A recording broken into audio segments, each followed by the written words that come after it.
Si je te demande de penser à un nom de résistant français pendant la Seconde Guerre mondiale, tu as sûrement pensé à Jean Moulin. Si tu as pensé à quelqu'un d'autre d'ailleurs, dis-le moi en commentaire. Mais qui était vraiment Jean Moulin et qu'a-t-il fait pour la France? Jean Moulin est né le 20 juin 1899 à Béziers dans le Languedoc. Brillant, aux convictions républicaines, il s'engage dans des études de droit et devient le plus jeune sous-préfet de France en 1925. Lorsqu'en mai 1940, les divisions blindées allemandes envahissent la France par les Ardennes, en tant que préfet de Chartres, il choisit de rester à son poste quand beaucoup prennent la fuite. Les Allemands arrivent et veulent faire signer à Jean Moulin un acte qui accuse les troupes sénégalaises des massacres qu'ils ont eux-mêmes commis. Jean Moulin refuse. Il est passé à tabac et jeté dans une cellule. Pour sauver son honneur, il attrape un débris de verre et se tranche la gorge. Il est retrouvé le lendemain dans une mare de sang et échappe de peu à la mort.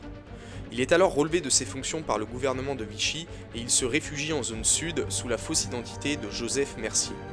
Après avoir pris contact avec des premiers mouvements de résistance dans le sud-ouest, il gagne Londres en août 1941 pour rejoindre le général de Gaulle et lui faire un compte-rendu de ce qu'il sait. Celui-ci voit tout de suite en Jean Moulin le leader de la résistance et il l'investit de plusieurs missions.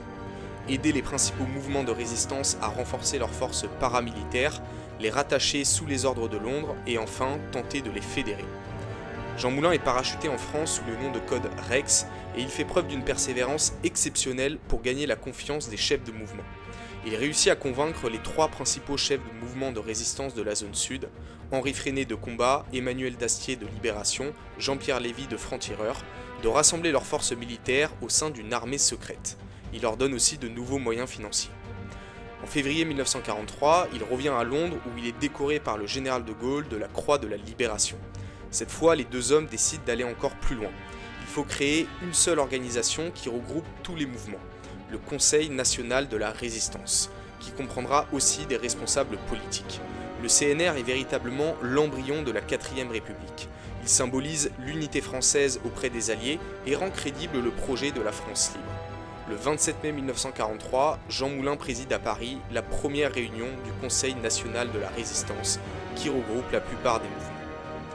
Au printemps 1943, Vichy et la Gestapo multiplient les arrestations, notamment celle du général Delestrin, le chef de l'armée secrète. Afin d'organiser la relève, Jean Moulin réunit le 21 juin les principaux chefs à Caluire près de Lyon, et il est alors probablement trahi par l'un de ses membres, René Hardy. Il est arrêté par la Gestapo, horriblement torturé par Klaus Barbie, le boucher de Lyon, il ne dira pas un mot. Il meurt vraisemblablement lors de son transfert en Allemagne autour du 8 juillet 1943. Alors si Jean Moulin n'avait pas été là, il n'y aurait pas eu de Conseil national de la résistance et donc pas de gouvernement provisoire de la République. Sans cette organisation capable de gouverner la France, les États-Unis auraient sans doute choisi eux-mêmes le futur gouvernement, un gouvernement probablement recyclé à partir des cadres de Vichy, ou bien un gouvernement où ils auraient pesé de tout leur poids dans les affaires intérieures françaises. Sans Jean Moulin, l'antipathie qui régnait souvent entre les mouvements de résistance aurait pu s'accroître au point qu'ils en viennent à s'affronter, réduisant la lutte contre l'occupant et surtout l'aura autour de la résistance. Après, on peut dire que le revers de la médaille justement avec Jean Moulin, c'est qu'il occulte parfois d'autres noms de résistants et résistantes, à commencer par exemple par son secrétaire Daniel Cordier, qui ont fait preuve d'un courage incroyable et qui ont pris des risques immenses pour la France.